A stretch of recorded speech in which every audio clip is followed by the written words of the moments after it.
देखिए, इस क्लास में हम स्टैटिस्टिक्स का कंप्लीट सिलेबस डिस्कस करेंगे।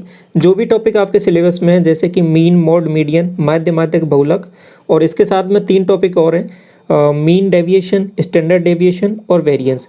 और इसके साथ साथ अलग अलग टर्मिनोलॉजी है जो स्टैटिस्टिक्स में यूज होती है, वो सभी डिस्कस करेंगे विद प्रॉपर फॉर्मूला और उसके साथ में एग्जाम्पल से समझते हुए। ठीक है, तो स्टार्ट करते हैं। देखिए, सबसे पहले मीन से स्टार्ट करते हैं। मीन यानी माध्य। देखिए, माध्य का सिंपल सा मतलब क्या होता है, आपने एवरेज चैप्टर पढ़ा हुआ है। ठीक है, हमने एवरेज के बहुत सारे क्वेश्चन किए हैं। तो सिंपल सा मतलब क्या होता है माध्य का, केवल आपको एवरेज लेना होता है डाटा का। तो यहाँ पे हम डाटा के ऊपर कैलकुलेशन कर रहे होते हैं, तो इसलिए एक नई टर्म हमने बोल दिया मीन। ठीक है, माध्य जिसको बोलते हैं। माध्य केवल और केवल एवरेज ही है। तो अब देखिए, डाटा पे डिपेंड करता है कि डाटा आपके पास कितना बड़ा डाटा है। ठीक है, अगर आपके पास नॉर्मल डाटा है, ठीक है, कुछ ही लिमिटेड डाटा है, जैसे कि मैं बात करूँ कुछ डाटा एग्जांपल भी लेंगे हम, 2, 3, 5, 7 कुछ इस तरीके से है, जिनको ज़्यादा बड़ा डाटा नहीं है आपके पास, छोटा ही डाटा है। तो आप क्या करोगे, सिंपल सा आप क्या करोगे, इन सबको ऐड करोगे और कितने नंबर है उससे डिवाइड कर दोगे। तो आपके पास जो वैल्यू आएगी वो एक्चुअल में क्या आ जाएगा, वो आपके पास मीन आ जाएगा। तो सिंपल सी टर्म में बात करें, फॉर्मूला अगर इसकी एक फॉर्मूला देखें तो क्या हो जाएगा, एक्स बार। तो मीन को यहाँ पे दिखाया जाता है, वो एक्स बार से दिखाया जाता है। ठीक है, ये मीन का फॉर्मूला हो जाएगा और ये आपके पास हो जाएगा समेशन। इसका मतलब होता है कि जितनी भी डाटा दे रखा है उन सबको ऐड करना है। तो जो भी वैल्यूज़ हैं, जैसे अभी मैंने लिखा था 2, 3, 4, 5, तो वो सभी क्या है, वो एक्स की वैल्यूज़ हैं, उन सबको ऐड कर देंगे। तो और जितने नंबर्स हैं तो उससे डिवाइड कर देंगे, तो आपके पास क्या आ जाएगा, सिंपल टर्म में एक मीन आ जाएगा। ठीक है, तो ये एक सिंपल सा फॉर्मूला हो गया।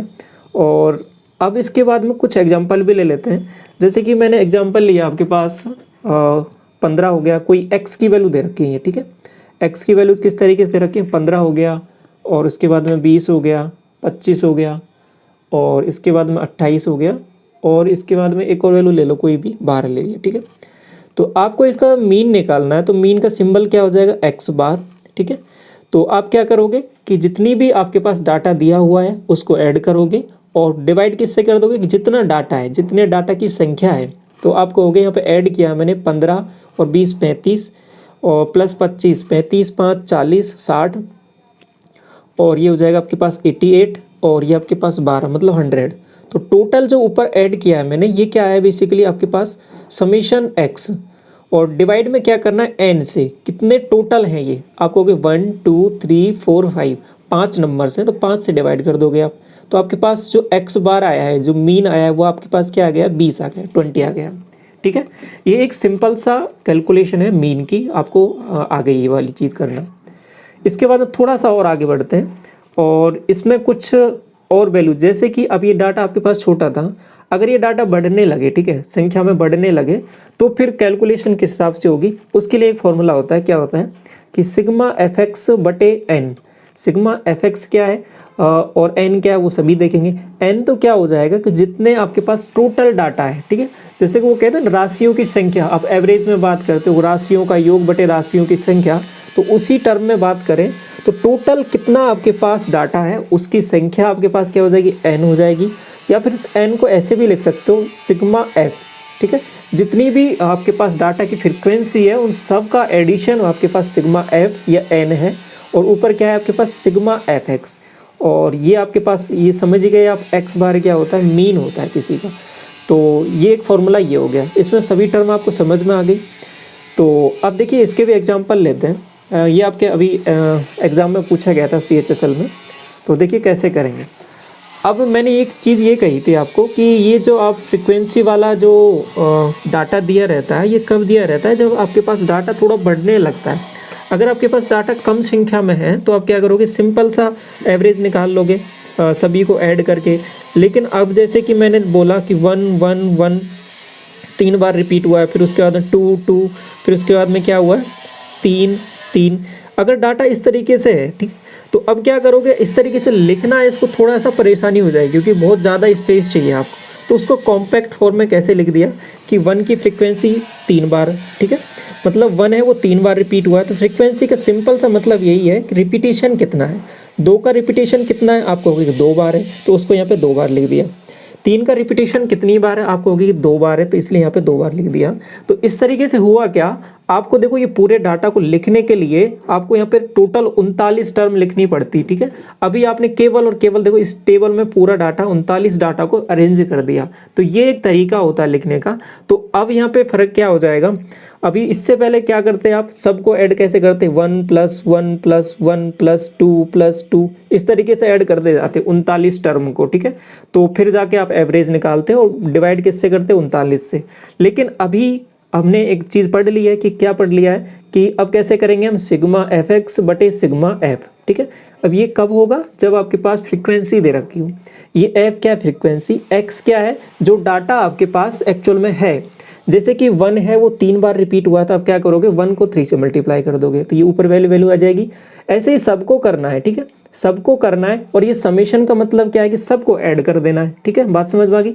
तो इसको मल्टीप्लाई करना है, ये x की वैल्यू है, ये f की वैल्यू है, दोनों को मल्टीप्लाई करना है, fx आ जाएगा।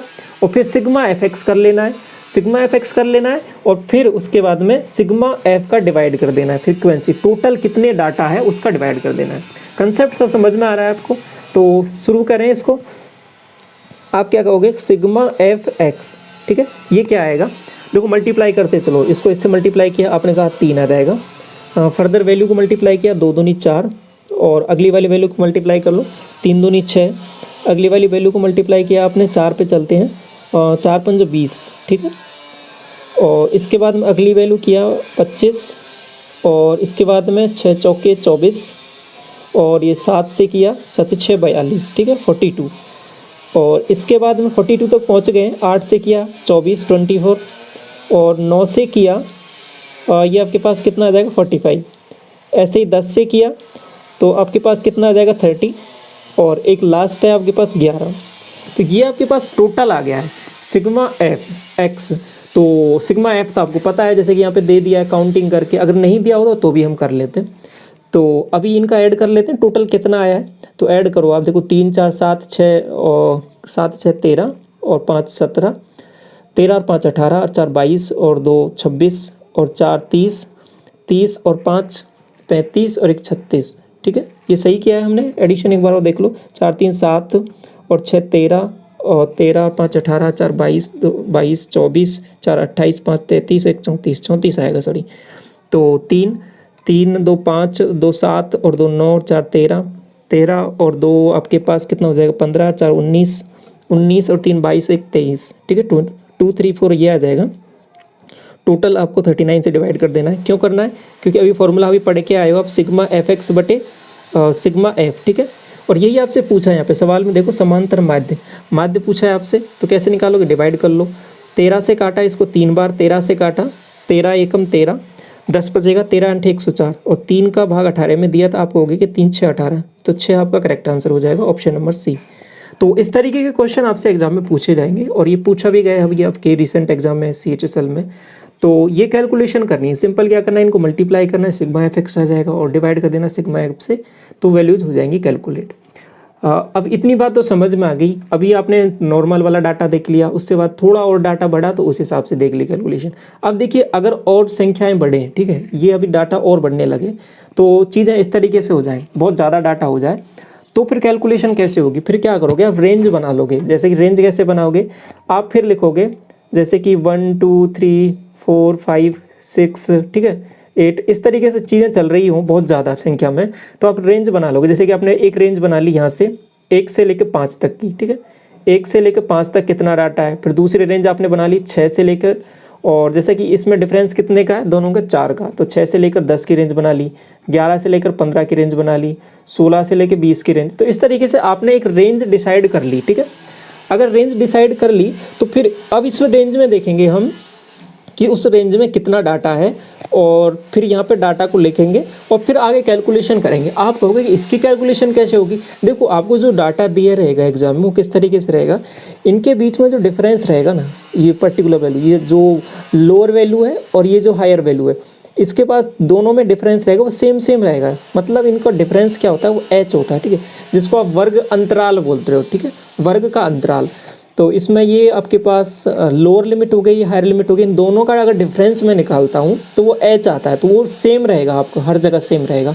तो आप कैसे करोगे उस केस में, आप कैसे करोगे, इनके मिड की वैल्यू देख लोगे कि मिड की वैल्यू, जैसे कि यहाँ पे आपने देखा 3 आ गया, इनकी मिड की वैल्यू आप कहोगे इनकी मिड की वैल्यू कैसे निकालेंगे। देखो कैसे निकालोगे, दोनों को ऐड करना है, डिवाइड बाई 2, दोनों को ऐड किया, आपने कहा यहाँ पे दोनों को ऐड किया तो मैंने 16 आ रहा है, तो डिवाइड बाई 2 आप कहोगे 8, यहाँ पे दोनों को ऐड करो, आप कहोगे यहाँ पे दोनों को ऐड करने पर 26 आ रहा है, तो बीच मिड की वैल्यू क्या आ जाएगी 13। तो अब देखिए यहाँ पे कितना कितना बढ़ता जा रहा है, 5 5 बढ़ता जा रहा है, क्योंकि वो सेम है। फिर क्या करोगे, ये जो वैल्यू आई है आपके पास, ये एक्स की वैल्यू आ गई है, ठीक है। अब बात समझ में आ रही है, आप कहोगे थोड़ा थोड़ा आ रहा है, चलो एक एग्जाम्पल ले लेते हैं और चीज़ें क्लियर होंगी अच्छे से। जैसे कि मैंने अभी बता रहा था कि आपके पास अगर ये जो x की वैल्यू है ना, ये वाली वैल्यू जो दे रखी थी, यही आपके पास इंटरवल में हो, फ्रीक्वेंसी तो है जो है ही, और अगर यही वैल्यू इंटरवल में हो तो फिर कैसे करेंगे। देखो जैसे कि मैंने इंटरवल बनाया है, यहाँ पे 0 से 4 के बीच में आपके पास डाटा है, वो 4 बार है, ठीक है। 4 से, अब ये कुछ भी हो सकता है, आपको उस पर नहीं जाना कि क्या था वो डाटा, आपको तो ये रेंज बना के, अब ये इसलिए कि रेंज क्यों बनाई जाती है, क्योंकि अब डाटा कितना हो गया, देखो 25 डाटा था, उसको लिखना थोड़ा मुश्किल था, तो आपने क्या बना दिया कि 0 से 4 के बीच, अब देखो टेबल और भी छोटी हो गई है आपकी, ठीक है। तो 0 से 4 के बीच में टोटल 4 डाटा है, अब वो कुछ भी हो सकता है, 1 भी हो सकता है, पूरे वैल्यू 1 हो सकती है, या 2 हो सकती है, कुछ भी हो सकता है, आपको उस पर नहीं गौर करना। आपको तो ये बता दी कि 4 है वो फ्रीक्वेंसी इसकी, तो और 4 से 8 के बीच में आपके पास 6 बार है, ठीक है। 8 से 12 के बीच में 8 बार है। तो इस तरीके से टोटल जो डाटा है वो आपके पास संख्या है, वो सिग्मा एफ की वैल्यू बात करूंगा मैं, तो वो कितना है आपको भी 25 है। ये बात क्लियर है। अब कहोगे हमने तो अभी जो एवरेज की बात कर लो, या फिर मीन, जो मीन है उसका फॉर्मूला ये पढ़ा है कि सिग्मा एफ एक्स बटे सिग्मा एफ। आप कहोगे हाँ बिल्कुल यही पढ़ा है आपने। तो अभी आपके पास सिग्मा एफ तो है, ये x कैसे निकलेगा, x तो यहाँ पे देखो 0 से 4 है, 4 से 8 है, अब किसको मल्टीप्लाई करें, मैंने अभी बताया था आपको क्या करना है कि मिड की वैल्यू देख लेनी है और उसी को x के रेस्पेक्ट मान के आगे कैलकुलेशन कर दी है। तो आप मिड की वैल्यू कैसे निकालोगे, देखो 0 और 4 को ऐड करो, आप कहोगे 4 डिवाइड बाई 2 कर दो, आपके पास आ जाएगा 2। 4 और 8 को ऐड करो, आप कहोगे 12, 12 को डिवाइड बाई 2 कर दो। तो ये जो 6 2 8 ये सॉरी 2 6 10 14 और 18 ये जो वैल्यूज आ रही है ना आपके पास, ये क्या है बेसिकली, ये इनकी मिड वैल्यूज ही है, ठीक है। अब ये जो मिड वैल्यूज निकाली है, ये अपने आप में जो पूरे ग्रुप यानी जो क्लास का जो इंटरवल है इसको ही रिप्रेजेंट कर रही है। जैसे कि 2 0 से लेकर 4 को रिप्रेजेंट क्या कर रहा है 2, 4 से 8 को लेकर रिप्रेजेंट क्या कर रहा है 6, ऐसे ही 8 से 12 को लेकर रिप्रेजेंट क्या कर रहा है 10 कर रहा है, ठीक है। तो अभी हमको सिंपल सी वैल्यूज़ क्या हो गई हैं, अब इसको आप छोड़ सकते हो। अब आपके पास कैलकुलेशन ये हो गई, ये x की वैल्यू दे रखी है, ये f की वैल्यू दे रखी है, तो यहाँ से सिग्मा एफ एक्स निकाल लोगे, आपको हाँ निकाल लेंगे। पहले मल्टीप्लाई करते हैं, 4 दूनी 8, 6 6 36 और 10 8 80, ठीक है।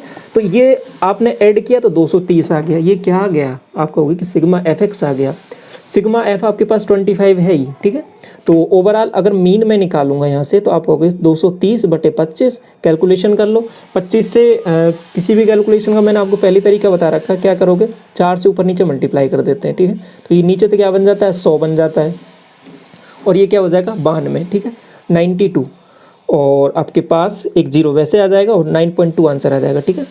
तो ऑप्शन, ये आपका ऑप्शन तो है नहीं यहाँ पे, तो ये करेक्ट हो जाएगा, ठीक है। ये बात समझ में आई। अब किसी भी तरीके का आपको एग्जाम में क्वेश्चन दिया रहे मीन से रिलेटेड, आप इजीली बना लोगे उसको। अगर नॉर्मल डाटा है तो उसको तो आप डायरेक्ट ऐड करके बना लोगे, अगर फ्रीक्वेंसी वाला है तो भी बना लोगे, और अगर ग्रुप में भी दिया हुआ है डाटा आपको तो भी आप उसको ईजिली कैलकुलेट कर लोगे, ठीक है। यहाँ तक आई थिंक आपको किसी को भी कोई प्रॉब्लम नहीं है। इसके बाद में थोड़ा सा और आगे बढ़ते हैं और बाकी की जो टर्म है उनको भी समझेंगे। देखो जो मीन निकालने के तरीके और भी होते हैं, ठीक है, जो लेकिन वो बड़ी कैलकुलेशन के लिए है, आपके सिलेबस में उतना नहीं जाएगा, ठीक है, डीप में इतना नहीं जाना है आपको। तो और भी बहुत सारे तरीके होते हैं, उसमें आप एक रेफरेंस मान के भी करते हो, लेकिन उतना डीप में नहीं जाना है, क्योंकि जो ऑब्जेक्टिव टाइप का पेपर है और उसमें लिमिटेड टाइम है, तो उसमें इतने तक ही आपसे पूछी जा सकती है चीज़ें, इससे ज़्यादा डीप नहीं पूछेंगे, ठीक है। तो ये हो गया इतना। अब इसके बाद में जो नेक्स्ट टर्म है आपके पास मीडियन। मीडियन क्या होता है, मीडियन को अगर हिंदी में बात करूँ तो माध्यिका। अब ये माध्यिका कैसे निकाली जाती है और क्या होता है इसको समझिए थोड़ा सा। तो अब देखिए, अगर आपके पास कोई डाटा हो, ठीक है, तो डाटा मैंने अरेंज किया किस तरीके से, जैसे कि मैंने कोई डाटा लिख दिया 2 3 5 और 8, और आपके पास 6 और ये 9, ठीक है। ये डाटा लिख दिया मैंने। आपसे मैं पूछूँ इसमें कि मीडियन क्या होगा, तो आप कैसे निकालोगे? तो देखिए मीडियन निकालने का एक सिंपल सा तरीका क्या होता है कि जो भी आपको डाटा दे रखा है, पहले तो उसको असेंडिंग ऑर्डर में लिखो या फिर डिसेंडिंग, आपको कोई किस में लिखना है। देखो आपकी मर्जी, किसी में भी लिख सकते हो, दोनों से आंसर आता है। आप असेंडिंग यानी बढ़ते हुए क्रम में लिखो या घटते हुए क्रम में लिखो, दोनों से आंसर आएगा, कोई फ़र्क नहीं है, कैसे भी लिख लो। तो आप कहोगे हम इसको बढ़ते हुए क्रम में लिख लेते हैं, 2 3 5 6 और ये 8 और ये 9। इसके बाद में क्या देखना है आपको, सेंटर वाली वैल्यू देखनी है, मिड वाली। आप कहोगे कि मिड वाली वैल्यू कैसे देखेंगे? देखो सिंपल सा क्या करना है कि इधर से एक वैल्यू हटाया आपने, इधर से भी हटा दिया, इधर से हटाया, इधर से हटा दिया, इधर से हटाया। अब देखो आपके पास ये 2 वैल्यू बच गई हैं बीच में, आपको कि 2 बच गया यहाँ, तो सेंटर वाली वैल्यू तो मिली नहीं। अगर 2 वैल्यूज़ बीच में बच रही हैं तो आप क्या करोगे, दोनों को ऐड करोगे, डिवाइड बाई 2। आप कहोगे 5 और 6 11, 11 डिवाइड बाई 2 आप कहोगे 5.5। तो इसका मीन क्या आ जाएगा, सॉरी मीडियन क्या आ जाएगा, आप कहोगे 5.5 आ जाएगा, ठीक। ये बात समझ में आ गई? आप कहोगे हाँ इतनी बात तो समझ में आ गई। लेकिन अब देखिए यहाँ पे डाटा में थोड़ी सी और आगे बढ़ाते हैं इसको। जैसे कि मैंने एक और वैल्यू यहाँ पे जैसे लिख दिए, जैसे कि मैंने यहाँ पे लिख दिया 15। अब कहोगे अब कितना आएगा इसका जो मीन है और मीडियन। तो देखिए मीडियन अब कितना आएगा, अब दोबारा क्या करोगे, आप इसको असेंडिंग एंड डिसेंडिंग ऑर्डर में लिखोगे। तो आप लिखोगे इसको 2 3 5 6 8 9 और ये 15, ठीक है। तो आपने लिख दिया। अब क्या करोगे, दोनों साइड से बराबर वैल्यूज हटाते हुए चलो मिड में आओ, बिल्कुल कि मिड में कितनी वैल्यूज है। अब मिड में जैसे कि इधर से ये हटाया, ये हटाया, ये हटाया, ये हटाया, ये हटाया, केवल एक वैल्यू बची है, आपको केवल एक बचा है, केवल एक बचा है, तो यही आपका क्या हो जाएगा, मीडियन हो जाएगा, ठीक है। ये एक सिंपल सा तरीका रहता है, फॉर्मूला पे भी चलेंगे, फॉर्मूला कैसे तरीके से। तो ये एक बेसिक अंडरस्टैंडिंग आपको डेवलप हुई कि किस तरीके से आपको निकालना है। तो आप करोगे क्या, सबसे पहले जैसे कोई भी आपको डाटा दे रखा है, जैसे कि कोई भी 10 नंबर दे रखे हैं, 15 नंबर दे रखे हैं, जितने भी दे रखे हैं, वो आपको कुछ भी दे रखा होगा, उनको क्या करोगे, सबसे पहले या तो असेंडिंग ऑर्डर में लिखोगे या फिर डिसेंडिंग ऑर्डर में लिखोगे, ठीक है। असेंडिंग या डिसेंडिंग किसी भी ऑर्डर में आप लिख सकते हो, बढ़ते हुए क्रम या घटते हुए क्रम में। उसके बाद में जो सेंटर में वैल्यू है, मिड में जो वैल्यूज हैं, आपको क्या, अगर मिड में एक ही वैल्यूज आए तो वही आंसर होगा। मिड में अगर 2 वैल्यूज आए तो क्या करोगे, दोनों का आप एवरेज ले लोगे, सिंपल सा एवरेज। जैसे कि मिड में आपके पास 5 और 10 आ गया, तो आप क्या करोगे, दोनों का एवरेज ले लोगे, 5 और 10 15/2। तो आपके पास आंसर क्या आ जाएगा, आपको 7.5। तो 7.5 आपका इसका मीडियन आ जाएगा, ठीक है। ये तो हो गई एक कंसेप्ट वाली बात। अब इसके थोड़े फॉर्मूले भी देख लो आप। फॉर्मूले कुछ नहीं है, अगर अंडरस्टैंडिंग आपको डेवलप हो गई फिर तो आपको फॉर्मूले याद हो ना हो, आप डायरेक्ट कर लोगे। देखो मीडियन में मैंने अभी ये बताया था कि अगर देखिए आपके पास जो डाटा दे रखा है ना, वो n की संख्या ऑड है। ऑड का मतलब क्या हो जाए, जैसे कि आपके पास 2 3 5, मान लो ये 3 डाटा है आपके पास, ठीक है। इसमें जो टोटल मैं ऑब्जर्वेशन बात करूँ, आपके पास ऑब्जर्वेशन हो गया या डाटा हो गया, वो आप कहोगे कि 3 है, 1 2 3। अगर और ये क्या है, ऑड है, तो आपके पास मीडियन के कितना आएगा, आप कहोगे कि यदि ऑड है तो बीच वाली संख्या है वो आ जाएगी, जैसे कि n+1 फॉर्मूले के हिसाब से n+1 डिवाइड बाई 2। तो 3 + 1 4, 4/2 मतलब 2। तो दूसरे नंबर पे जो है वो आपके पास क्या आ जाएगा, मीडियन आ जाएगा।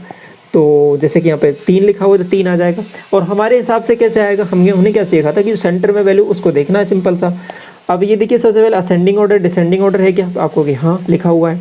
तो आप सेंटर में वैल्यू मतलब इधर से ही हटाया, इधर से हटाया, केवल क्या बचा बीच में 3, तो डायरेक्ट निकाल लिया हमने, ठीक है।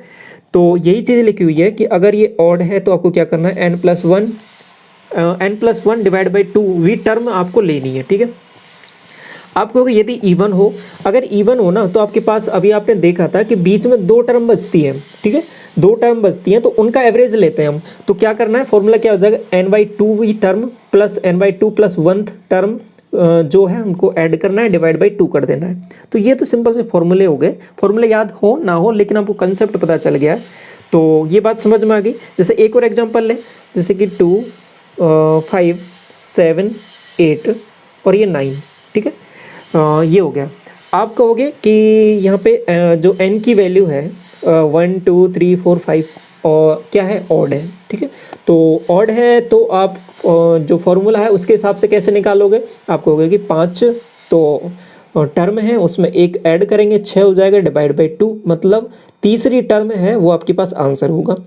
और ये ऑर्डर में जमे हुए हैं बिल्कुल, क्योंकि सब बढ़ते हुए क्रम में है। तो आप 1 2 3 थर्ड टर्म ये आ गया, तो ये इसको आप क्या डिफाइन कर दोगे, ये आपके पास क्या हो जाएगा, माध्यिका हो जाएगा, यानी मीडियन हो जाएगा। तो अभी इसमें कन्फ्यूजन नहीं है कि माध्यिका कैसे निकालना है, मीडियन कैसे निकालना है। आप कहोगे हाँ इतनी बात तो समझ में आ गई। अगर इसी टर्म में मैं एक और चीज़ ऐड कर दूँ, क्या ऐड कर दें कि जैसे कि मैंने यहाँ पे एक और वैल्यू लिख दी 10, तो अभी क्या आएगा आपके पास, अगर मैं अभी बोलूँ आपसे कि अब मीडियन बताइए इसका, तो अब मीडियन आप कैसे निकालोगे, आप कहोगे वैल्यूज़ देखते हैं 1 2 3 4 5 6 वैल्यूज हैं, 6 वैल्यूज है तो क्या करोगे 6 प्लस आपके पास क्या करोगे, फॉर्मूला क्या था आपका जो अभी आप पढ़ के आए थे, आपका फॉर्मूला था n/2 plus n/2 plus 1 divide by 2, ये वाला था ना, आपको हाँ ये वाला था। तो अभी आपके पास n/2 टर्म देखिए, n/2 कितना हो जाएगा 6/2, मतलब तीसरी टर्म और प्लस चौथी टर्म डिवाइड बाई कितना 2, ये आपका आंसर हो जाएगा। तो तीसरी टर्म देखो कौन सी है, ये वाली, चौथी टर्म कौन सी है, ये वाली। तो 7 और 8 कितना हो जाएगा 15 डिवाइड बाई 2, तो आपके पास क्या आंसर आ जाएगा 7.5। ठीक है, इसको आप नॉर्मल ऑब्जर्वेशन से भी देख सकते हो, नॉर्मल ऑब्जर्वेशन से देखोगे तो उससे क्या है थोड़ा जल्दी आ जाएगा। ठीक है, तो कैसे, हमने क्या देखा था कि पहले तो असेंडिंग या डिसेंडिंग ऑर्डर में इसको लिख लिया, फिर उसके बाद में देखो कि बराबर टर्म इधर से हटा, 2 टर्म इधर से हटाई आपने, 2 टर्म इधर से हटाई, बीच में 2 टर्म बची, दोनों का एडिशन किया, 7 8 15 डिवाइड बाई 2, आपको होगा कि 7.5। ठीक है, आपको कि मैंने इधर से 3 हटा दिए हैं, इधर से भी 3 हटा दिए हैं, तो अब बीच में तो कुछ बचेगा ही नहीं। ठीक है, बीच में तो कुछ तो छोड़ना पड़ेगा ना आपको, तो बीच में केवल या तो एक टर्म बचेगी या फिर 2 टर्म बचेंगी। तो एक टर्म बच रही है तो वही डायरेक्ट आंसर होगा, और एक टर्म कब बचेगी, जब आपके पास जो संख्याएं हैं, टोटल जो डाटा है वो आपके पास ऑड संख्या में, तो तभी तो जैसे कि 5 इधर से छोड़ा, 5 संख्या इधर से छोड़ी, तो बीच में एक संख्या बच गई, तो आपके पास वही आंसर आ जाएगा। लेकिन अगर संख्याएं हैं, जो डाटा है वो आपके पास सम संख्या में है, ठीक है, इवन नंबर में है डाटा आपके पास, तो आपके पास मिड में 2 टर्म बचने वाली हैं, तो दोनों टर्मों को क्या करना है, ऐड करना है, डिवाइड बाई 2 कर देना है। सिंपल सा ये मतलब है आपका किसका, मीडियन का, माध्यिका का। तो आई थिंक अभी मीडियन से रिलेटेड आपका सभी कंसेप्ट क्लियर हो गया। ठीक है, मीडियन हो गया, मॉड हो गया, दोनों समझ में आगे बढ़े। इसके बाद में देखिए एक फॉर्मूला आपको थोड़ा सा ध्यान रखना है, ये आप कहोगे कि ये कहाँ से आ गया। देखिए केवल इसका फॉर्मूला आप याद कर लो, और क्वेश्चन इससे एग्जाम में पूछने के चांसेस बहुत कम हैं, लेकिन आप क्या करो, फॉर्मूला आपसे पूछ सकते हैं। ठीक है, तो आप ये फॉर्मूला बिल्कुल याद रख लो। इसमें करना क्या है कि कौन कौन से टर्म क्या है, किस तरीके से निकालते हैं, वो एक लंबा प्रोसीजर हो जाता है। ठीक है, तो उतना बड़ा सवाल आपसे एग्जाम में पूछने के चांसेस कम है। ठीक है, बाकी अभी इतना ही करना है आपको। तो ये आपका माध्यिका का फॉर्मूला क्या हो जाएगा, L plus n/2 minus CF divide by F। अब यहाँ पे क्या क्या टर्म क्या क्या है इनको थोड़ा सा समझ लो, बाकी आपको ज़्यादा फोकस इस फॉर्मूले पे कर लेना है और बाकी आगे बढ़ जाना है। ठीक है, L यहाँ पे लोअर लिमिट होता है, N आपके पास टोटल डाटा था या ऑब्जर्वेशन था, डिवाइड बाई 2 कर दिया। CF क्या होता है, क्यूमुलेटिव फ्रिक्वेंसी होता है। H आपने वो अभी देखा था, आपका जो डाटा है वो ग्रुप वाला, जैसे कि 5 से 10, ठीक है, और 10 से 15, तो इस तरीके से H क्या आएगा, इन दोनों का डिफरेंस 5, ठीक, ये H आता है। और F आपके पास फ्रीक्वेंसी हो जाएगी ऑफ मीडियन क्लास। तो ये एक फॉर्मूला है, आप इसको थोड़ा सा एक बार गो थ्रू कर लेना, ठीक है, निगाहों से एक बार निकाल लेना है। बाकी PDF मैं आपके साथ शेयर कर दूंगा टेलीग्राम चैनल पे, तो वहाँ से भी आप एक बार देख सकते हो इसको। इसके बाद में देखिए नेक्स्ट टर्म जो है मॉड, और एक और आपके पास रेंज। तो ये दोनों भी टर्म आपके स्टैटिस्टिक्स में बहुत ज़्यादा यूज़ होती है। मॉड तो आपको पता होना चाहिए, रेंज भी पता होना चाहिए। मॉड का सिंपल सा मतलब क्या होता है, मॉड का मतलब हो जाएगा बहुलक, मतलब कोई भी संख्या जो डाटा है जो आपके पास ज़्यादा बार रिपीट हुआ है। ठीक, तो जैसे कि मैंने कोई नॉर्मल डाटा लिख दिया 5 6 6 7 6 8 8 और आपके पास 5, तो ये मैंने कोई डाटा लिखा। अब इसमें आप कहोगे, अब इसमें आपको असेंडिंग डिसेंडिंग जमाने की कोई आवश्यकता नहीं है। ठीक है, आपको नॉर्मल एक ऑब्जर्वेशन देखनी है कि जो भी आपको ये डाटा दे रखा है, ठीक है, इसमें कौन सी जो टर्म है, कौन सी जो वैल्यू है जो ज़्यादा बार रिपीट हुई है, रिपीटेशन जिसका ज़्यादा हुआ है। तो आप कहोगे कि देखो 5 तो 2 बार हुआ है, 6 देखिए 1 2 3 6 जो 3 बार रिपीट हुआ है, 7 आपके पास केवल एक बार हुआ है, 8 भी 2 बार हुआ है, तो सबसे ज़्यादा कौन रिपीट हुआ है आपको, क्योंकि 6 रिपीट हुआ है, तो आपका 6 है ना, वही आपके पास बहुलक हो जाएगा, ठीक है, मॉड हो जाएगा। तो एक सिंपल सा ऑब्जर्वेशन है, आपको देखना है डाटा को और उसमें आपको बता देना है सिंपल कि कौन सा इसका बहुलक होगा। ये बात क्लियर है, ये आसान है थोड़ा कंपेरेटिवली, तो ये आप इजीली निकाल लोगे ना। तो मॉड किस तरीके से निकाला जाता है। अब एक और टर्म होती है रेंज। आप रेगुलर चैनल से जुड़े हुए हो तो मैंने ये रेंज वाला एक क्वेश्चन आपके साथ शेयर किया था, टेलीग्राम चैनल पे भी शेयर किया था, और जब प्रीवियस ईयर सॉल्यूशन कर रहे थे तो उसमें भी हमने ये डिस्कस किया था। रेंज वाला एक क्वेश्चन था आपका, एक टेबल वाला क्वेश्चन दिया हुआ था, उसमें एक टर्म यूज हुई थी रेंज। तो मैंने आपको बताया था कि रेंज कैसे निकालते हो। रेंज आप निकालोगे कि आपके पास सबसे मिनिमम वैल्यू होती है, ठीक है, और एक आपके पास मैक्सिमम वैल्यू होती है, ठीक। इन दोनों को माइनस कर देना है, मैक्सिमम से मिनिमम को माइनस कर दोगे तो आपके पास एक वैल्यू आएगी, तो वही आपके पास रेंज होती है। आप कहोगे ये कैसे, देखिए अभी हमने एक डाटा लिया था, जैसे कोई भी ले लो एग्जांपल, जैसे 5 हो गया, 7 हो गया, 10 हो गया, 20 हो गया, और एक 40 हो गया, और एक आपके पास जैसे कि मैंने ले लिया 55, ठीक है। तो आप कहोगे इसका रेंज क्या है, तो रेंज में क्या करना है, सबसे बड़ी वैल्यू को पकड़ो, आप कहोगे यहाँ पे 55 है, 55। सबसे छोटी वैल्यू को पकड़ो, आप कहोगे यहाँ पे 5 है, तो 55 में से 5 को माइनस कर देना है, तो टोटल क्या आ जाएगा आपके पास 50। तो इसकी रेंज क्या है, आप कहोगे कि 50 है इसकी रेंज, ठीक है। तो ये बात समझ में आ गई। अब वो क्या करना है कि सबसे मैक्सिमम वैल्यू देखनी है और सबसे मिनिमम वैल्यू देखनी है, दोनों का डिफरेंस निकाल लेना है, तो क्या आ जाएगा वो आपके पास रेंज आ जाएगा। तो रेंज और ये मोड दोनों कंसेप्ट क्लियर हुए। रेंज का मतलब क्या हो गया, मोड का मतलब क्या हो गया। मोड का सिंपल सा मतलब है कि रिपीटेशन जिसका सबसे ज़्यादा हुआ वो मोड हो गया। रेंज मैक्सिमम माइनस मिनिमम, ये आपका रेंज हो गया। यहाँ तक सब चीज़ें कंसेप्ट क्लियर हैं, आगे बढ़े। अभी आपने मीडियन का एक फार्मूला देखा था, ऐसे आप एक मोड का फार्मूला भी याद कर लो और थोड़ा सा गो थ्रू कर लो इसको। फार्मूला क्या है कि एम नॉट बोल लो, एम ओ बोल लो, ये आपका क्या हो जाएगा, बहुलक हो जाएगा, ठीक है, मॉड हो जाएगा। ये क्या है, L plus F1 minus F0 divide by 2F1 minus F0 minus F2। अब यहाँ F1 F2 F0 ये क्या है, थोड़ा सा यहाँ पे दिया हुआ है, बाकी आपको ये थोड़ा सा कम समझ में इसलिए आएगा क्योंकि इसका एग्जांपल मैंने यहाँ पे नहीं लिया है, क्योंकि ये इतना इंपॉर्टेंट नहीं है। आपको केवल फॉर्मूला एक बार थोड़ा सा देख लो। कैलकुलेशन में इसका जब करते हो एक प्रॉपर एक थोड़ा बड़ा सा सवाल बन जाता है, उसके चांसेस आपके एग्जाम में कम है। अगर रिक्वायरमेंट हुई तो उसके क्वेश्चन हम डिस्कस कर लेंगे, ठीक है।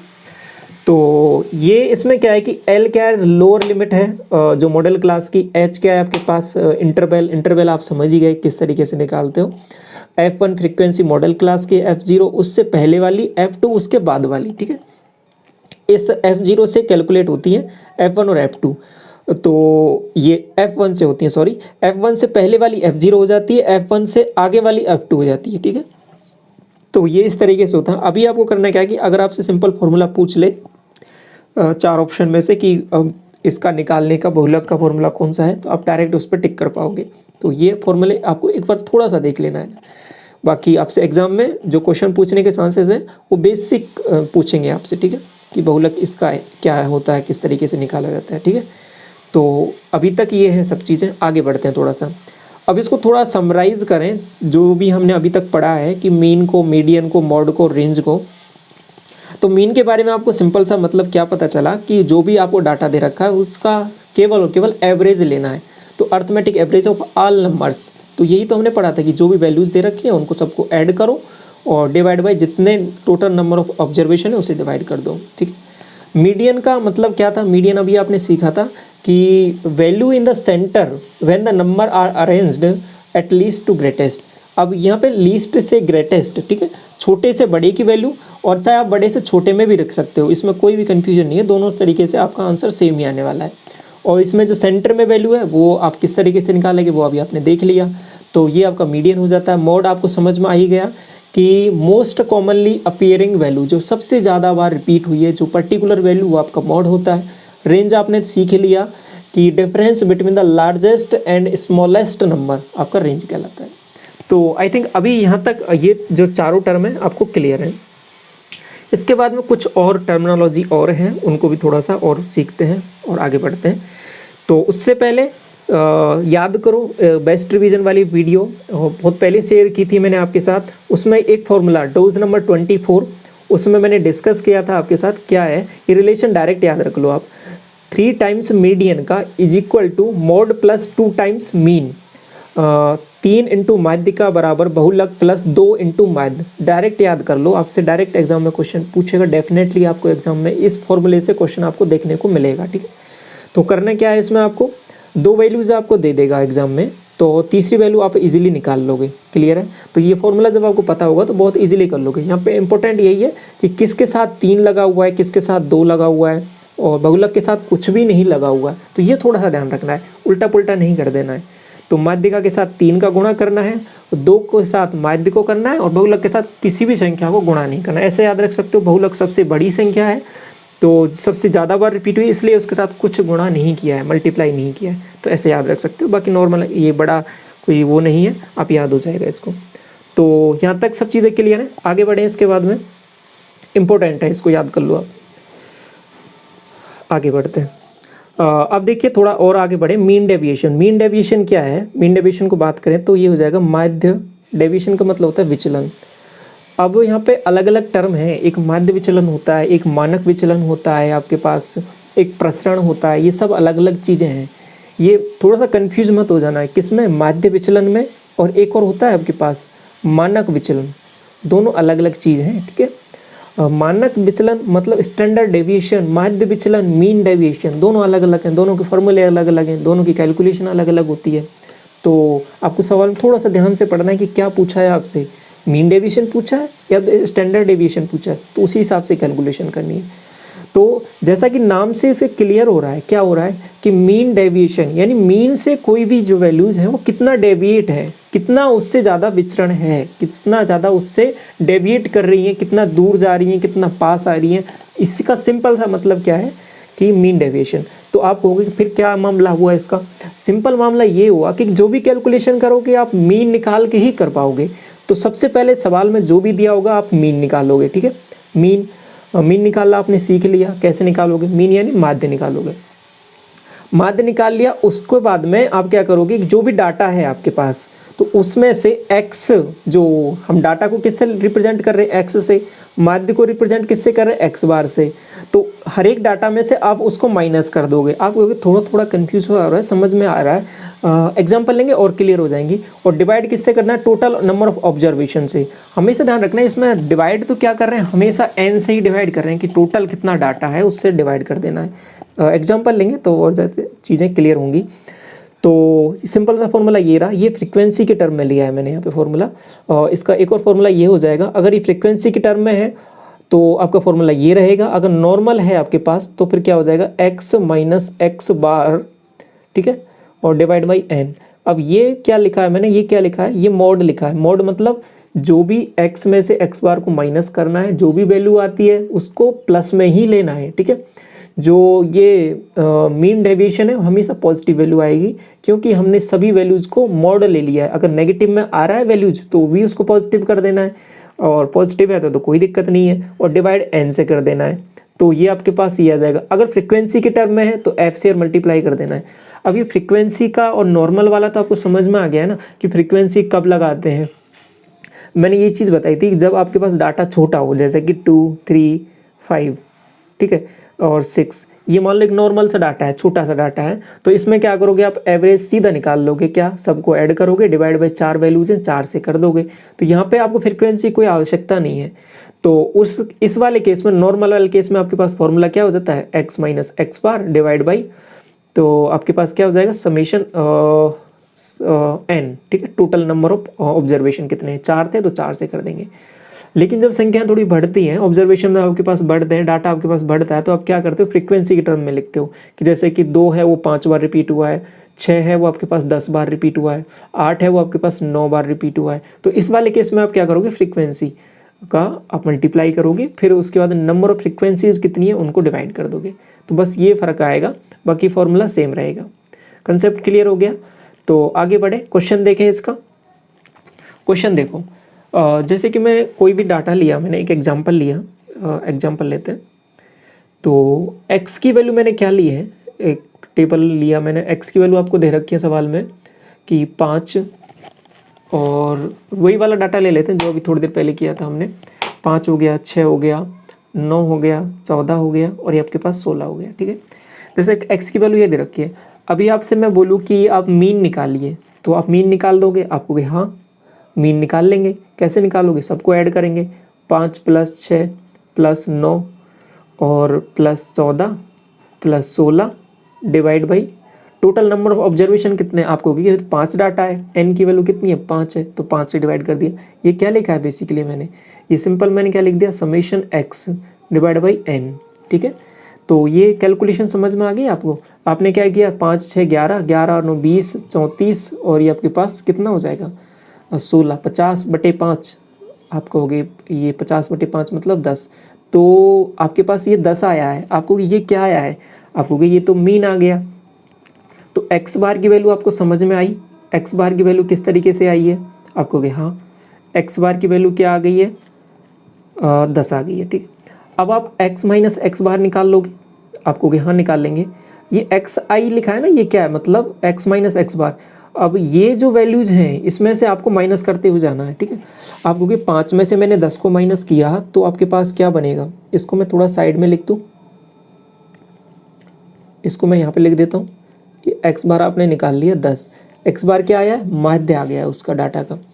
x - x बार आप निकाल लोगे, निकाल लेंगे। कैसे निकालोगे, 5 में से 10 माइनस किया, आप कहोगे -5 आ रहा है। मैंने क्या कहा था, हमेशा पॉजिटिव लेना है, तो माइनस आया चाहे प्लस आया, हमेशा क्या लेना है, मॉड ले लेना है इसका। तो हमेशा क्या करना, फिर पॉजिटिव वैल्यू देखो आप, 10 में से 5 माइनस किया 5 आ गया, 10 में से 6 किया आपके पास 4 आ गया, 10 में से 9 किया आपके पास क्या आ गया 1 आ गया, 14 में से 10 माइनस किया आपको कि 4 आ गया, 16 में से 10 माइनस किया आपको कि 6 आ गया। तो ये x - x बार की वैल्यू आ गई। तो अगर अब मैं बात करूँ आपसे कि मीन डेविएशन एमडी समझ में आ रहा है, मीन डेविएशन माध्य विचलन, तो ये क्या आ जाएगा, आप कहोगे कि summation of xi - x bar divide by n। इन सबको ऐड करते हैं, 6 और 4 10 और 11, 11 और 4 15 और 5 20, ये आ जाएगा 20। आप कहोगे टोटल डाटा कितना था, 5 और 1 2 3 4 5, 5 डाटा था, तो 5 से डिवाइड कर दिया, आपके पास 4 आ गया। अब ये 4 आया है, ये क्या आया है, आप कहोगे ये मीन डेविएशन आया है। तो ये समझ में आ रहा है आपको किस तरीके से मीन डेविएशन हमने निकाला है, आप कहोगे हाँ समझ में आ रहा है। देखो क्या क्या किया है हमने, सबसे पहले डाटा दे रखा था, आपसे मीन डेविएशन की बात कर रहा था, तो मतलब मीन के सापेक्ष आपको डेविएशन निकालना है। तो आप क्या करोगे, सबसे पहले मीन निकालोगे, मीन आपने निकाल लिया 10 आ गया। फिर x - x बार की वैल्यूज़ निकाल लोगे सभी के लिए, इसके लिए, इसके लिए, इसके लिए, इसके लिए, इसके लिए, सबके लिए निकाल लिया। आपको फिर समीशन करना है इन सब का, आपने कहा समीशन कर देते हैं। आपको क्योंकि इसको प्लस में भी लेना है क्योंकि मॉड लगा हुआ है, तो आपने प्लस में ही लिया है इन सबको। फिर उसके बाद में टोटल कितना था उसे डिवाइड कर दिया, आपके पास आंसर आ गया। कोई कन्फ्यूजन नहीं है आपके ऊपर, इतनी बात समझ में आई आपको। थोड़ा सा और आगे बढ़े या एक और एग्जाम्पल लें, चलो एक और एग्जाम्पल ले लेते हैं। तो जैसे कि मैंने एक और एग्जांपल लिया 5, और कोई भी डाटा ले सकते हो आप, सिंपल सा ले लेते हैं 2 4। देखो एग्जाम में आपके इनसे क्वेश्चन आएंगे, बहुत इजी आएंगे इस तरीके। आपको बेसिक अंडरस्टैंडिंग पता है कि मीन डेविएशन क्या होता है, ये टर्म क्या होती है, ये टर्म क्या होती है, आप बहुत आसानी से निकाल लोगे। 2 4 6 8 और 10, मान लो ये डाटा दिया हुआ है आपको। अगर इसमें से मैं आपसे मीन की बात करूं तो आप मीन निकाल लोगे, ठीक है, आप कहोगे हाँ निकाल लेंगे। तो मीन कैसे आएगा, तो सबसे पहले सबको ऐड करेंगे, तो 2 और 4 6 और 6 12 और 8 20 और 10 30, 30 और डिवाइड बाई कितने से करोगे, आप कहोगे हम 5 से करेंगे क्योंकि 5 वैल्यूज है, तो 5 से किया तो 6 आ जाएगा। 1 2 3 4 5 है ना, तो 6। ये क्या आ गया, आप कहोगे ये मीन आ गया। मीन समझ में आया। अगर मैं आपसे यहाँ पे मीडियन पूछूं तो आप कहोगे, आप बता सकते हो क्या, आप कहोगे हाँ बता सकते हैं। मीडियन क्या आएगा, देखिए मीडियन कैसे निकालोगे, माध्यिका के लिए हम क्या करते हैं, सभी वैल्यूज को असेंडिंग या डिसेंडिंग ऑर्डर में लिखते हैं, लिखी हुई है ऑलरेडी। तो मिड वाली वैल्यू देखते हैं, इधर से 2 वैल्यूज हटाई, इधर से 2 वैल्यूज हटाई, मिड में केवल 6 बच रहा है, तो माध्यिका भी यहाँ पे 6 आ गया है। यहाँ पे मॉड भी आपके पास 6 आ गया है, सॉरी मीन भी आपके पास 6 आ गया है, माध्यिका भी 6 आ गया है, क्योंकि सिमेट्रिक डाटा है इसलिए आ गया ये। तो ये बात समझ में आई आपको, क्या समझ में आया कि यहाँ पर मीडियन भी हम निकाल सकते हैं, मॉड मीन भी हम निकाल सकते हैं, ठीक है। तो अभी आपको चाहिए क्या था, मीन चाहिए था, तो मीन आपने निकाल लिया है, कितना आ गया, 6 आ गया। अब आगे और कैलकुलेशन करते हैं। तो एक्स बार को मैं इधर लिख लूँ, आप कहोगे हाँ 6 लिख लो। अब क्या करते हैं कि डेविएशन निकालते हैं इसका। तो आप क्या करोगे, x माइनस एक्स बार, तो 6 में से 2 को माइनस करो, मॉड तो लेना ही है, हमेशा बड़ी में से छोटी माइनस कर दो आप, 4 आ जाएगा, ये आपके पास 2 आ जाएगा, ये 0 आ जाएगा, ये आपके पास 2 आ जाएगा, ये आपके पास 4 आ जाएगा। इसके बाद में क्या करना है, आप कहोगे कि इसके बाद में हमें डायरेक्ट इनको ऐड करना है, डिवाइड बाई n से कर देना है, डायरेक्ट ऐड करना है और डिवाइड बाई किससे कर देना है, n से कर देना है। तो ऐड कर लो, 4 2 6 और 6 और 2 8 और 4 12, 12 डिवाइड बाई कितना डाटा आया, आप कहोगे टोटल सबको ऐड किया तो ये कितना डाटा है, 4 2 6 और 6 12, 1 2 3 4 5 डाटा है, 5 से डिवाइड किया तो आपके पास 2.4 आ जाएगा क्या, ठीक है। तो ये जो वैल्यू आई है आपके पास 2.4, ये क्या आया है बेसिकली, आप कहोगे कि ये जो वैल्यू आई है ये आपके पास मीन डेविएशन है, कि मीन से कोई वैल्यू है वो कितना डेविएशन है, तो ये आप निकाल सकते हो। यहाँ तक कोई कन्फ्यूजन है आपको, हाँ आप बताओ। तो आगे बढ़े इसके बाद में और थोड़ा सा चीज़ों को और समझें। तो अब जैसे कि मैं एक और एग्जांपल लूँ, तो जैसे कि ये लिया मैंने 2 3 5 5 6 और 6 7 6 8। अगर मैं यहाँ से यहाँ पूछूँ, क्या पूछूँ, अगर मैं मीन और मॉड की मीन की वैल्यू पूछूँ एक, तो आपसे मीन तो आप निकाल लोगे, अब कैसे, सबको ऐड करके डिवाइड बाई कितने ऑब्जर्वेशन उससे निकाल लोगे, आप कहोगे हाँ। अगर मैं आपसे यहाँ पे मॉड की वैल्यू पूछूँ तो आप क्या बताओगे, देखिए मॉड की वैल्यू पूछी है तो आप क्या कहोगे, सबसे ज़्यादा रिपीट क्या हुआ है, आप कहोगे 6 हुआ है, तो 6 आंसर आ जाएगा। दूसरी चीज़, अगर मैं आपसे यहाँ पे मीडियन की वैल्यू पूछूँ तो आप क्या करोगे, इनको सबसे पहले असेंडिंग या डिसेंडिंग ऑर्डर में लिखोगे, आप कहोगे हाँ लिखेंगे। तो 2 3 5 6 सॉरी 5 एक बार और है, 5 6 6 और 6 7 8, देख लो टोटल वैल्यूज आ गई हैं, 1 2 3 4 5 6 7 8 9, 9 वैल्यूज हैं, देख लो 1 2 3 4 5 6 7 8 9, 9 वैल्यूज आ गई। तो आप क्या करोगे, मिड वाली वैल्यू देखोगे सेंटर में कौन सी है, 3 इधर से हटाया, 3 इधर से हटाया, इसके बाद में क्या किया, 1 इधर से हटाया, 1 इधर से हटाया, केवल क्या बचा है बीच में, एक वैल्यू बची है, क्योंकि 9 संख्याएं हैं ऑड में हैं तो केवल एक ही बचना है बीच में, तो 6 बचा है, तो 6 क्या आ जाएगा आपके पास, मॉड आ जाएगा, बहुलक आ जाएगा। तो बात समझ में आया, अभी कंसेप्ट आपको क्लियर हुआ किसका, मीन का, और इसके बाद में मॉड का और मीडियन का, और इसके साथ साथ मीन डेविएशन का। मीन डेविएशन क्या होता है, अब एक चीज़ और समझिए, आपसे सवाल में मीन डेविएशन बोला है, अगर सवाल में आपसे मीडियन डेविएशन बोल दे तो आप कर पाओगे या नहीं कर पाओगे, ये बताओ। अगर मीडियन डेविएशन बोले, आप कहोगे क्या दिक्कत है, मीडियन डेविएशन बोले या मीन डेविएशन बोले, कुछ भी बोले, अगर मीडियन डेविएशन बोला है तो हम क्या करेंगे, हम क्या करेंगे, सबसे पहले मीडियन निकालेंगे उस डाटा का। आप कहोगे हाँ निकाल लेंगे, मीडियन कैसे निकालेंगे, डाटा को असेंडिंग या डिसेंडिंग ऑर्डर में लिखेंगे, फिर जो सेंटर में वैल्यूज है वो हम चेक कर लेंगे, आप कहोगे हाँ। फिर आपने मीडियन जैसे ही निकल गया, फिर आप उसके बाद में मीडियन आपके पास जो भी वैल्यू आई है, जैसे कि 5 आया है, ठीक है, मीडियन मान लो 5 आया है, तो उस वैल्यू को, इस पर्टिकुलर वैल्यू को, मीडियन को आप क्या करोगे, उस सभी पर्टिकुलर डाटा में से माइनस कर दोगे। तो अभी जैसे कि आप जब मीन की डेविएशन की बात कर रहे थे तो आप क्या कर रहे थे, x माइनस एक्स बार, ये क्या कर रहे थे, आप मीन को डिवाइड माइनस कर रहे थे और फिर मॉड ले रहे थे। अभी क्या करोगे, इस पर्टिकुलर डाटा में से आप किसको माइनस करोगे, आप कहोगे कि हम मीडियन को माइनस करेंगे और फिर उसके बाद मॉड ले लेंगे।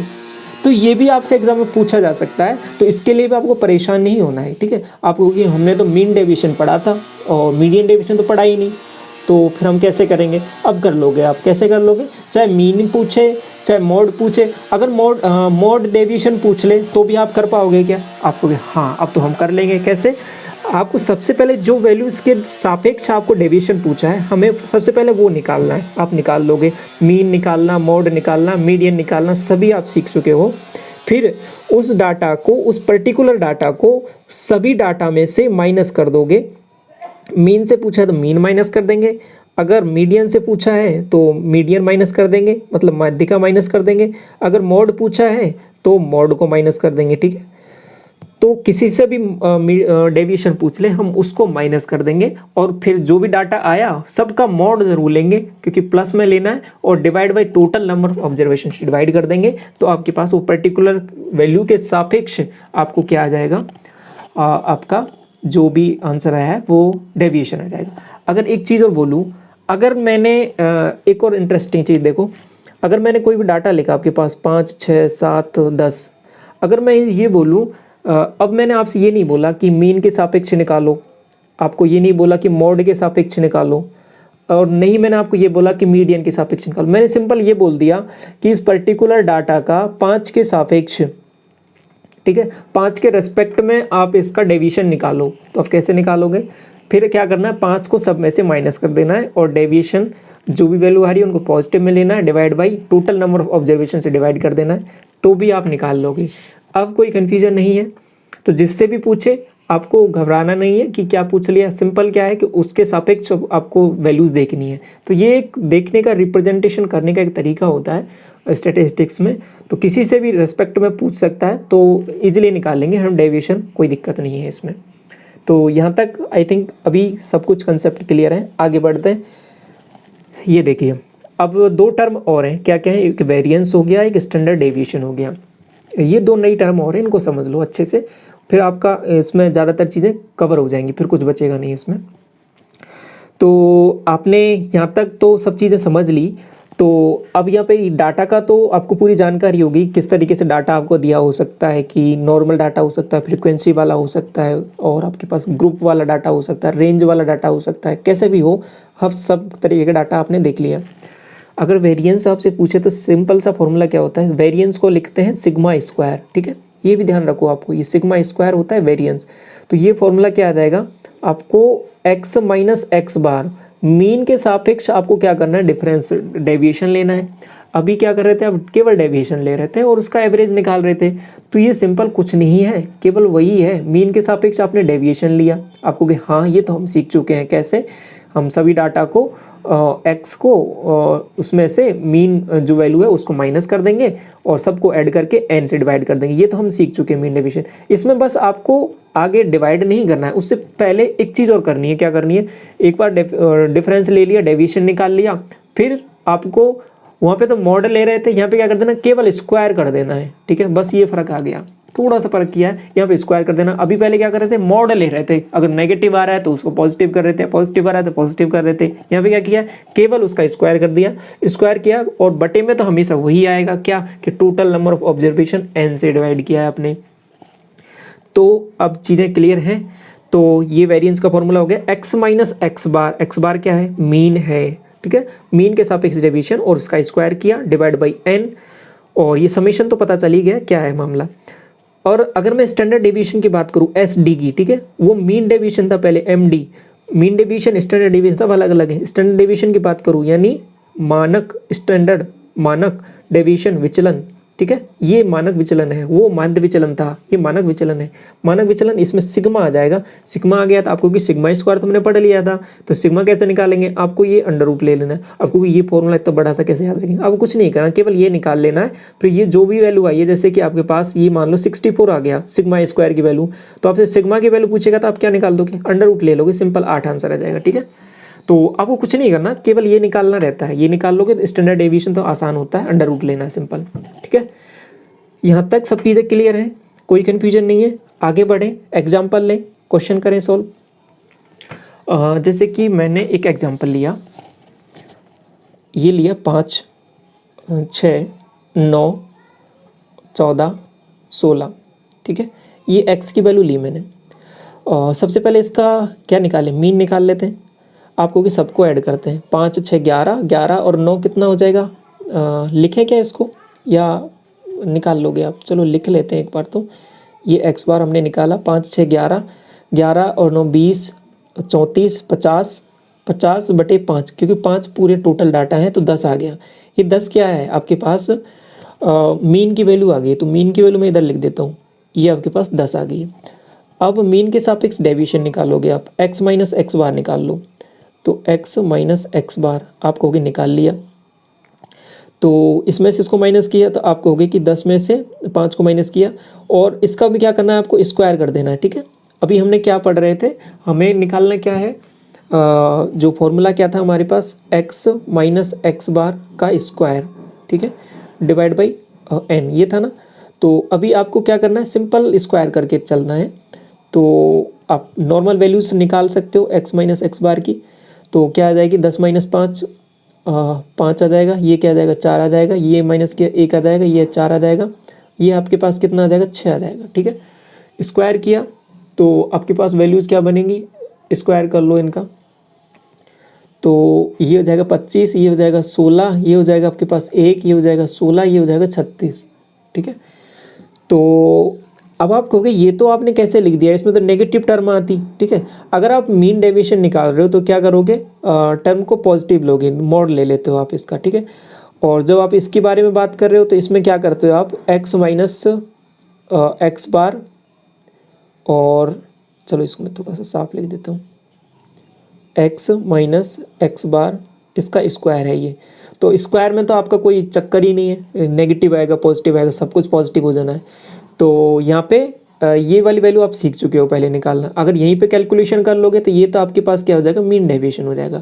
अभी हम थोड़ा और आगे पढ़ चुके हैं, तो अभी हम आगे और कैलकुलेशन करते हैं। अगर अभी इनका एडिशन किया मैंने, ठीक है, तो अभी मैंने क्या किया, इनका एडिशन कर दिया कि x माइनस एक्स बार का स्क्वायर, इनका एडिशन किया, उसमें n का डिवाइड कर दिया।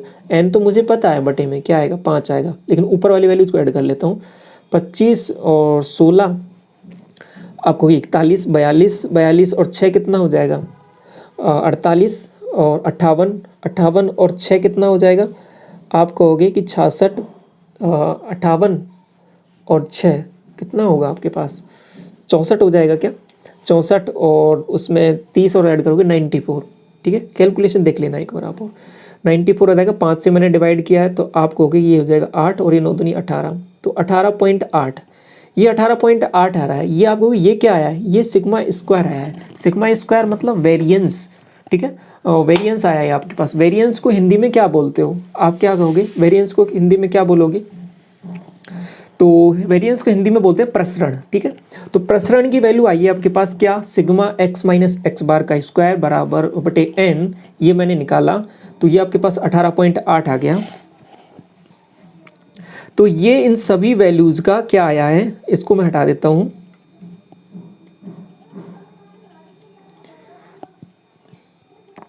सिग्मा स्क्वायर यानी प्रसरण, ये जो आया है आपके पास 18.8 आ गया। ठीक है, अब ये जो वैल्यू है आपके पास प्रसरण की है, वेरिएंस की वैल्यू है। अगर अब मैं आपसे स्टैंडर्ड डेविएशन पूछूं, ठीक है, मानक विचलन पूछूं, मानक विचलन पूछूं आपसे, तो आप बताओगे क्या होगा, आपको कि हाँ बिल्कुल बताएंगे।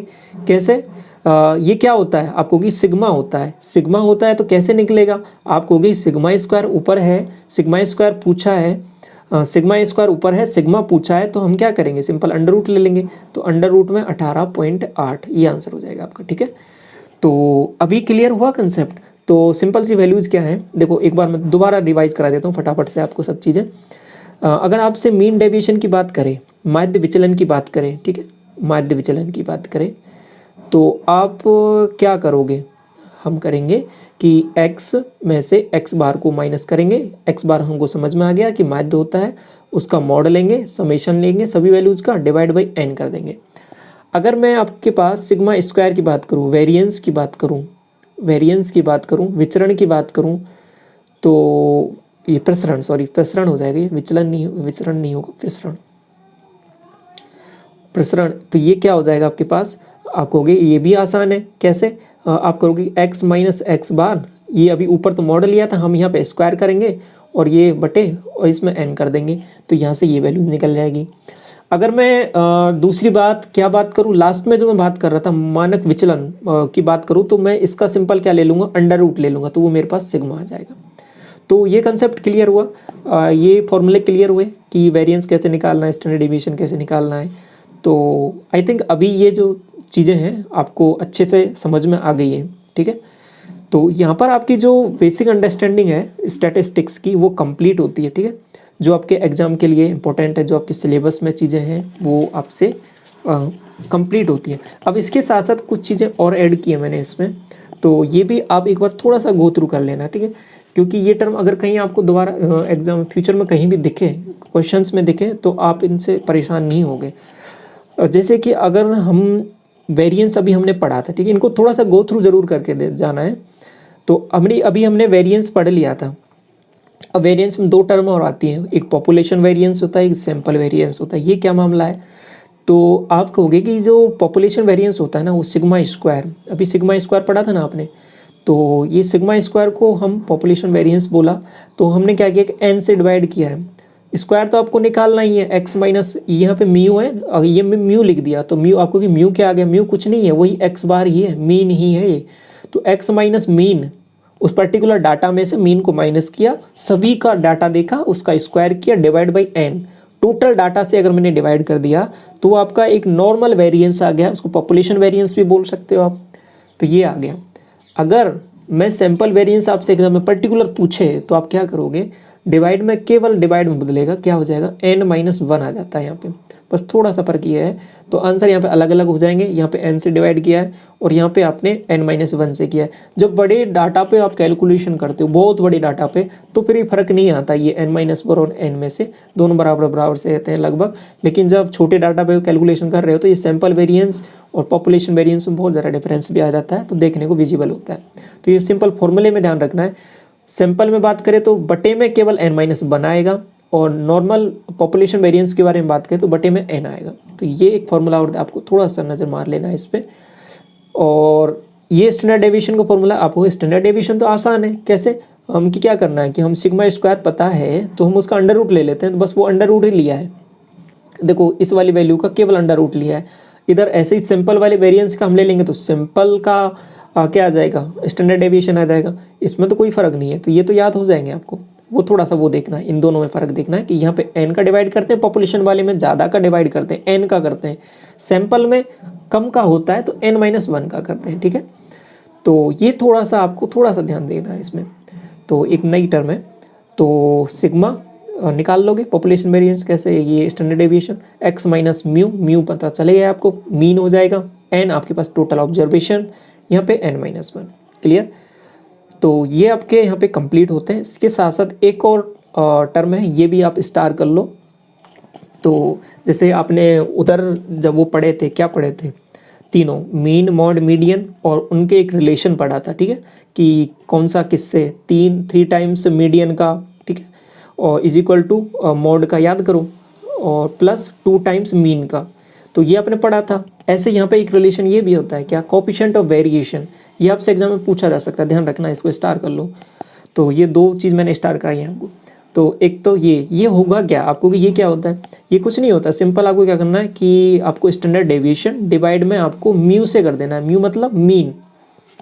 तो फॉर्मूला मैंने यहाँ पे लिख दिया है कि स्टैंडर्ड डेविएशन मतलब मानक विचलन, ठीक है, मानक विचलन डिवाइड बाई माध्य से आपको डिवाइड करना है, ठीक है, इंटू 100, क्योंकि परसेंटेज में लिखा जाता है तो इंटू 100 कर सकते हो।